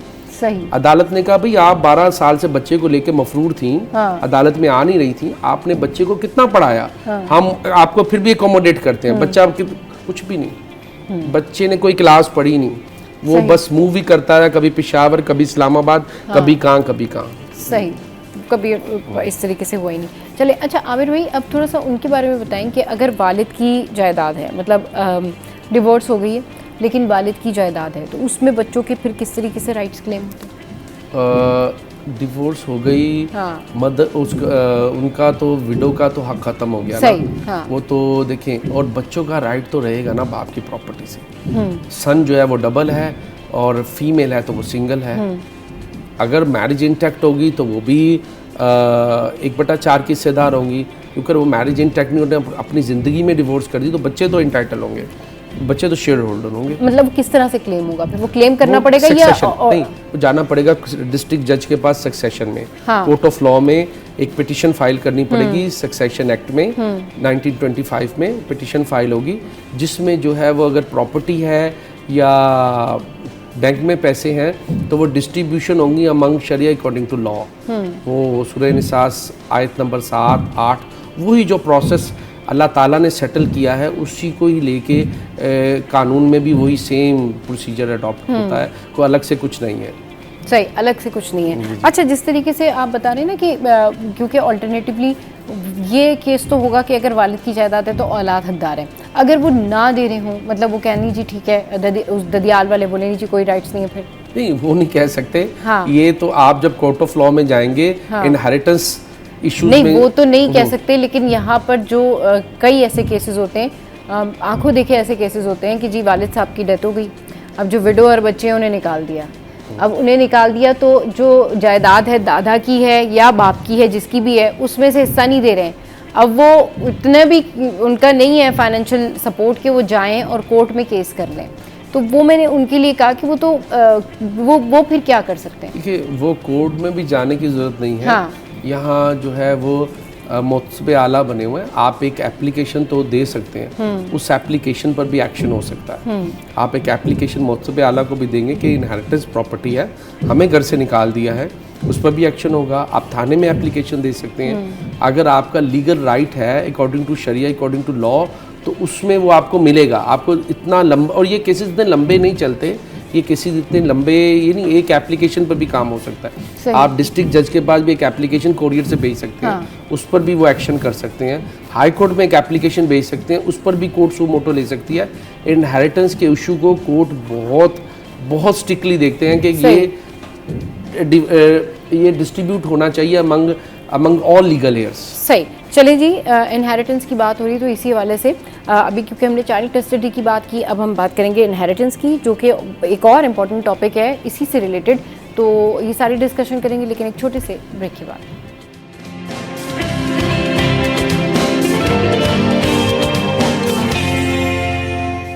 Welcome back. तो अब बात करते हैं हम इनहेरिटेंस के हवाले से। इनहेरिटेंस में इतनी ज़्यादा कॉम्प्लिकेशंस होती हैं कि कभी कभी इंसान को समझ में नहीं आता कि आपने बड़े बड़े गलत फैसले कर लिए। अब ये गलत फैसले क्या होते हैं कि अगर आपको लगता है कि आप अपने बहन भाइयों के साथ रहते हैं और आप घर में बड़े हैं, या फिर कोई भी शख्स जिसको लगता है कि उसकी फैमिली उसके लिए बहुत मैटर करती है और करनी भी चाहिए, लेकिन समहाउ जब टाइम के साथ आपको पता चलता है कि नहीं, जो मेरी एक्चुअल औलाद है, मेरी जो अपनी औलाद है, ये सब उसका भी हो सकता था और शेयर भी हो सकता था, और इसके लिए अगर मैं अपनी फैमिली को सपोर्ट ही करना चाहता हूँ तो दीगर तरीके हो सकते थे। अपार्ट फ्रॉम दैट कि आप किसी को जायदाद उठा के दे दें गिफ्ट में, आप उनको मंथली पैसे भी दे सकते थे। लेकिन बहुत सारे लोग बहुत बड़ी बड़ी मेजर मिस्टेक्स करके जाते हैं। फिर उनके जो फैमिली है, जो उनके पीछे जो उनके बच्चे होते हैं, उनको बाकी लोगों से ये सुनने को मिलता है कि जी आपके वालिद साहब या आपकी वालदा ये गलती कर गई, तो इसमें अब किसी और का क्या कसूर है। आमिर भाई, ऐसे कॉम्प्लिकेटेड केसेस जिसमें कि पेरेंट्स ने अपनी पूरी जायदादें, अपनी ज़िंदगी का असासा, अपनी कमाई जो है वो अपने बहन भाइयों या किसी ऐसे शख्स के नाम कर दी हों कि वो बाद में रेग्रेट किया हो, बाद में उन्होंने उनको राब्ता भी किया और कहा भी हो कि भाई ये चीज़ तो मुझसे गलती हुई, अब मैं वापस नहीं ले रहा बेशक, लेकिन इसमें शेयर तो कर लो, कम से कम इसमें क्योंकि शरई तौर पे ही कर लो, लेकिन कम से कम इसमें शेयर तो कर लो, और कम से कम इतना ख्याल तो करो कि अगर मैंने अच्छे वक्तों में ये चीज़ें आपको दे दी थी, अब मुझे रियलाइज़ हुआ है कि ये गलत हो गया, तो उसका अजाला कैसे किया जाए, क्योंकि वो जो औलाद पीछे रह गई है वो क्या करे, वो तो रेंट पे है। तो ये क्या, ये तो एक बहुत कॉम्प्लिकेटेड केस है, ये कैसे मैनेज होगा? देखिए बात ये है कि ये हर चीज़ की एक लिमिटेशन है। हाँ। लॉ में भी एक लिमिटेशन एक्ट है 1908, हर चीज़ एक लिमिटेशन में चलती है। ये नहीं आप 50 साल पहले एक ट्रांजैक्शन हो गई थी, उसको आप 2026 में आके कहें कि ये 50 ईयर्स पहले ये हुई थी, तो ऐसा नहीं है। सही। कोर्ट भी लिमिटेशन में आती है। आपकी नॉलेज में कब आया? हाँ। आपके पेरेंट, आपके फादर ने जब उनके नाम ट्रांसफर किया, तो वाई किसी के भी फादर ने, किसी के फादर ने किया, तो why you remain silent such a long time? आप इतना अरसा खामोश क्यों रहे? आपने क्यों नहीं कोर्ट ऑफ लॉ में जाके कोई एप्लीकेशन दी? उस फैमिली का कहना ये है कि उन्होंने बहुत दफ़ा अपने भाई को कम्युनिकेट करने की कोशिश की, अपने भाई से बात करने की कोशिश की, लगभग 20-25 साल तक वो इसी बात पर रहे कि नहीं मेरी बात सुन लें। तो उनकी फैमिली की जानिब से मुख्तलिफ़ किस्म के ड्रामे किए गए। कभी उनको जो है वो हार्ट अटैक की सूरत हाल हो जाती थी, कभी कोई बहाना, कभी कोई बहाना। तो ये होता था कि जी आपने ये बात कर दी तो हमारे फादर को ये हो जाएगा या वो हो जाएगा। बहुत सारे ऐसे इशूज़ थे, फैमिली इशूज़ थे और फैमिली झमेले थे, जिस वजह से वो ये वोकल होकर बात नहीं कर सके। और जब वो उस स्टेट में आए कि उनको प्रॉपर कुछ करना चाहिए, तो वो जाहिर सी बात है हेल्थ, उनकी अपनी हेल्थ नहीं ठीक रही, तो फिर उस फैमिली के साथ ये इश्यूज हुए। तो अब बताएं, वो फैमिली जो विक्टिम फैमिली है, जिसका सब कुछ है और होते हुए भी सब कुछ नहीं है, वो फैमिली क्या करे? अच्छा, मसला ये है हाँ। कि यहाँ सवाल ये पैदा होता है कि जिस फैमिली के हेड ने अपनी पूरी प्रॉपर्टी अपने बहन भाइयों के नाम कर दी, उन्होंने अपनी लाइफ टाइम में कोई एप्लीकेशन, कोई केस, कोई कुछ किया हो, तो फिर तो कॉज ऑफ एक्शन बन जाता है कि जी बच्चे कह सकते हैं कि उन्होंने अपनी ज़िंदगी में ये एजिटेट किया था, कि ये उन्होंने इस फोरम पे जाके कहा था कि ये गलती हो गई, ये बेनामी ट्रांजैक्शन थी, मैंने तो इस वजह से इनके नाम ली थी। अपनी गलती का इजहार उन्होंने जो है वो रिकॉर्डेड तो नहीं, लेकिन ऑब्वियसली पेपर के जरिए तो नहीं, लेकिन ऑब्वियसली खानदान में भी बहुत सारे लोगों से किया और उन्होंने इस बारे में बहुत सारे लोगों से बात की, उन लोगों से खुद भी बात की। लेकिन जाहिर सी बात है, आपको पता है फैमिली मैटर्स डिफरेंट होते हैं ना। देखिए, कोर्ट तो चलती है डॉक्यूमेंट्री प्रूफ पे कि अगर कुछ उन्होंने अपनी ज़िंदगी में कोई एप्लीकेशन, कोई केस फाइल किया हो अपने बहन भाइयों के ऊपर कि जी ये मैंने आपके नाम बेनामी ट्रांजैक्शन की थी, कि आप ये ट्रांसफर करेंगे मेरे बच्चों को, या आधा पोर्शन मेरे बच्चों को करेंगे। लेकिन उन्होंने ऐसी कोई क्लॉज नहीं डाली ना, उन्होंने तो बिल्कुल अंधाधुन, वो जो साहब थे उन्होंने तो अंधाधुन उन्होंने कहा कि मेरी जो फैमिली है, मेरी जो बहन भाई हैं वही तो सब कुछ है, और जो उनका है वो मेरा है। वो होता ना कि उनके दिमाग में जो है वो मॉरल सपोर्ट और अखलाकियात और मेहरबानी और कहना चाहिए सिला रहमी और वो सारी फैमिली वैल्यूज़ रह गई। पेपर पे जो है उन्होंने वो फैमिली वैल्यूज़ नहीं देखी, तो बाकियों ने तो उससे फ़ायदा उठाया। तो बाकी तो अब ये कहते हैं ना भाई, ये फैमिली वैल्यूज़ आपने फिर हमें दिया ही क्यों था, ये आपकी बेवकूफ़ी है ना कि आपने हमें दिया था। तो अब वो जो विक्टिम फैमिली है वो क्या कर सकती है? देखिए, वो जा तो सकते हैं कोर्ट ऑफ लॉ में। अच्छा, कानून ये भी कहती है कि किसी भी वारिस को उसकी जायदाद से महरूम नहीं रखा जा सकता। मिसाल के तौर पे किसी के नाम एक मकान है, उसके 4 बच्चे हैं, वो उस मकान को मस्जिद को दे देता है, पूरे के पूरे को। एक मिसाल देता हूँ, पूरे को दे देता है, उसकी डेथ हो जाती है, तो डेथ के बाद वो बच्चे क्लेम कर सकते हैं कि ये हमारे पेरेंट्स की इनहेरिटेंस प्रॉपर्टी थी। तो अदालतें उसमें कहती हैं कि 1/3 तो उसको चला जाएगा, जिसको वो अपनी जिंदगी में देके जाएगा, मगर जो लीगल हेयर्स हैं, जो वुरसा हैं, उनको महरूम नहीं रखा जाएगा, वो डिस्ट्रीब्यूट होगा अमंग ऑल लीगल हेयर्स में। अच्छा, लेकिन जब किसी की वालदा, वालिद साहब या कोई गार्जियन खुद ही किसी और के नाम करके चले जाए, तो फिर जो इंस्टेंट फैमिली है वो क्या कर सकती है?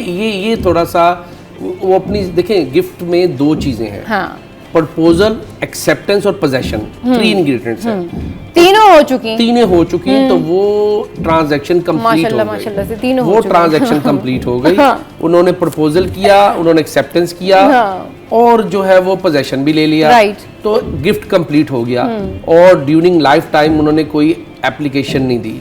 उन्होंने चलो एक एप्लीकेशन रजिस्ट्रार को ही दे देते कि जी मैंने ये किया था, मगर ये टर्म्स एंड कंडीशन हमारी आपस में सेटल हुई थी कि जब मेरे बच्चे बड़े होंगे तो ये ट्रांसफर कर देंगे या हाफ पोर्शन या आधा हिस्सा उनको देंगे। ऐसा कुछ उन्होंने अपनी लाइफ टाइम में नहीं किया, तो वो ऑन पेपर नहीं किया, लेकिन इसका जिक्र वो करते रहे। मगर वो ट्रांजैक्शन कंप्लीट हो गई।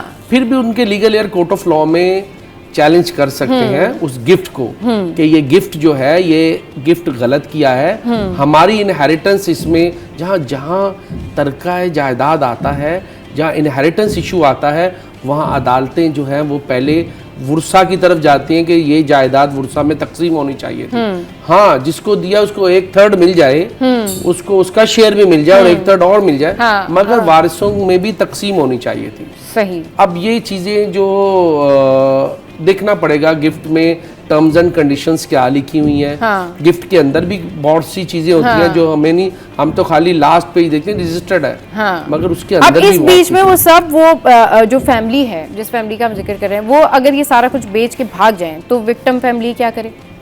देखिए, अब फिर वो भाग जाएं तो ये तो बेच के वो उनके पास टाइटल है, they have got a title, वो टाइटल तो रखते हैं ना, उनके पास रजिस्टर्ड गिफ्ट है, वो उसको बेच सकते हैं, हम रोक तो नहीं सकते, मगर कोर्ट ऑफ लॉ में जाके ट्राई कर सकते हैं, उस गिफ्ट को चैलेंज कर सकते हैं कि ये गिफ्ट को सेट असाइड किया जाए।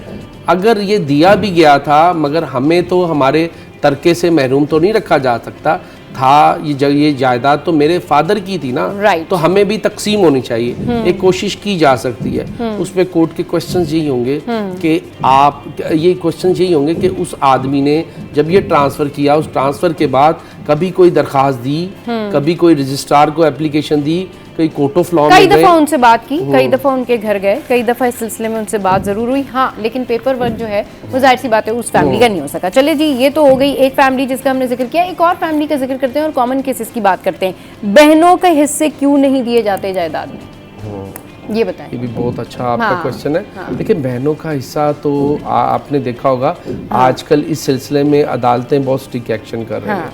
बहनों के हिस्से जो नहीं दे रहे, जो लेके बैठे उनको पेनल्टी एक्शन भी हो रहे हैं। खवातीन कई कोर्ट्स में चक्कर लगाती हैं, वो कहती हैं जी हमारे भाई हमें हक नहीं दे रहे, तो इसके लिए क्या कर सकती है खातून? देखिए खातून ये कर सकती है कोर्ट ऑफ लॉ में जाके अपना जो है सूट फॉर पार्टीशन फाइल कर सकती हैं, सक्सेशन एक्ट में जा सकती हैं, और जो है वो नहीं तो फिर मोहतसिब आला साहब के पास जा सकती हैं। इस सिलसिले में कोर्ट ने बड़े स्ट्रिक्ट एक्शन किए हैं।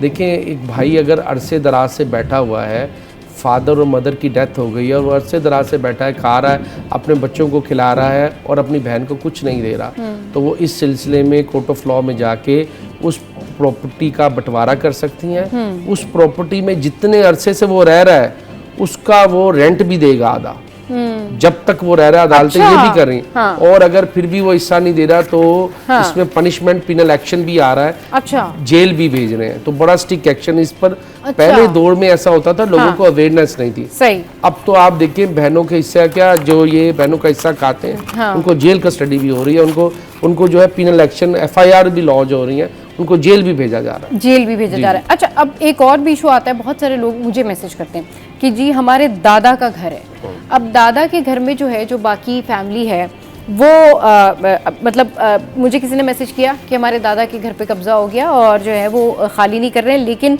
वो जो बाकी फैमिली है, यानी कि जो एक फैमिली है जो क्लेम कर रही है कि हमारे दादा का घर है, इसमें से हमें हिस्सा दे दो, जो बाकी फैमिलीज़ हैं उन्होंने वहाँ पर जो है वो किसी को रखा हुआ है और वो किराया भी नहीं देते। तो जब वो किराया भी नहीं देते हैं वो साहब, वो उनके रिलेटिव ही हैं, तो वो ये कहते हैं कि जी बाकी फैमिली जब तक मुझे नहीं कहेगी तो मैं घर खाली भी नहीं करूंगा और मैं बेचने भी नहीं दूंगा। चले जी ये केस भी एक डिस्कस करते हैं, लेकिन एक छोटे से ब्रेक के बाद।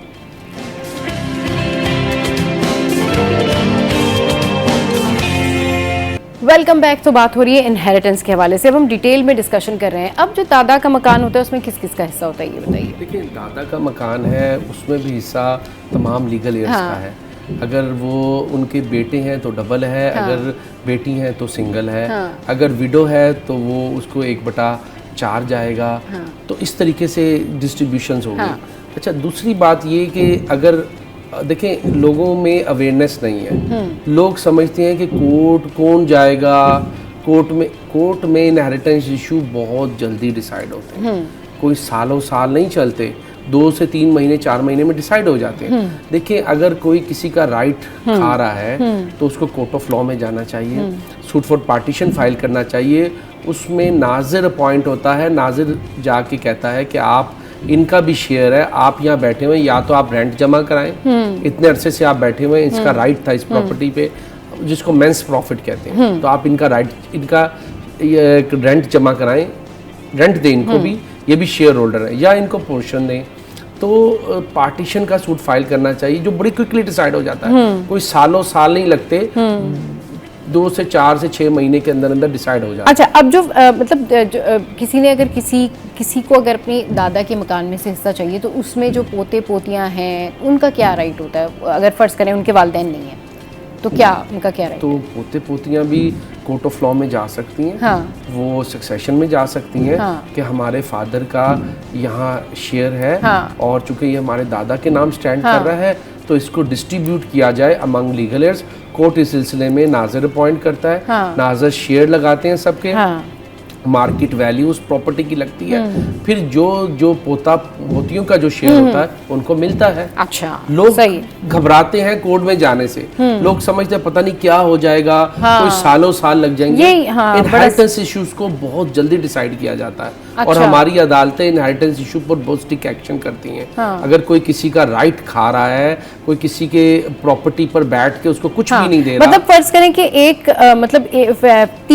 तीन या 4 लोग हैं फैमिली में, और अगर फर्ज करें कि उसमें से एक जो है वो चाचा जिंदा है और बाकी बहन और 2 भाई नहीं मौजूद हैं, तो उसमें बाकियों का क्या राइट होगा दादा के मकान में? देखिए शेयर तो डिस्ट्रीब्यूट होगा अमंग ऑल लीगल एयर्स।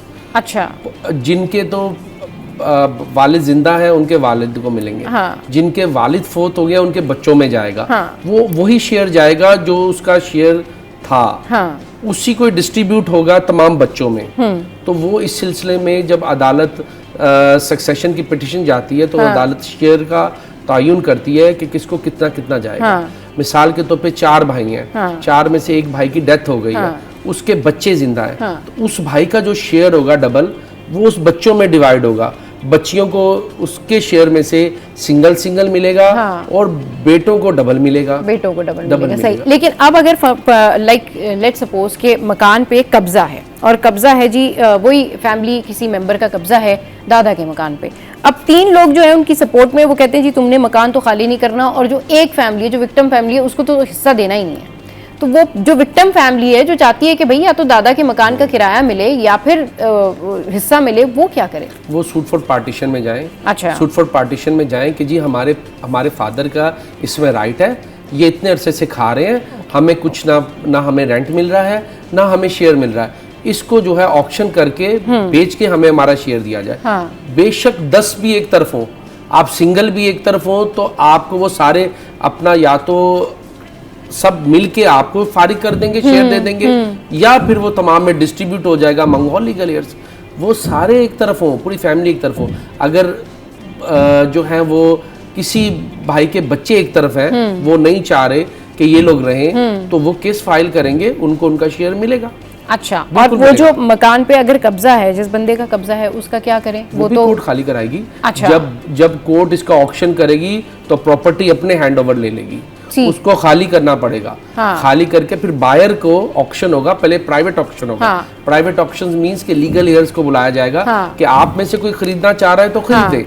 वो कहेगा जी कोई नहीं खरीदता तो फिर पब्लिक ऑक्शन होगा।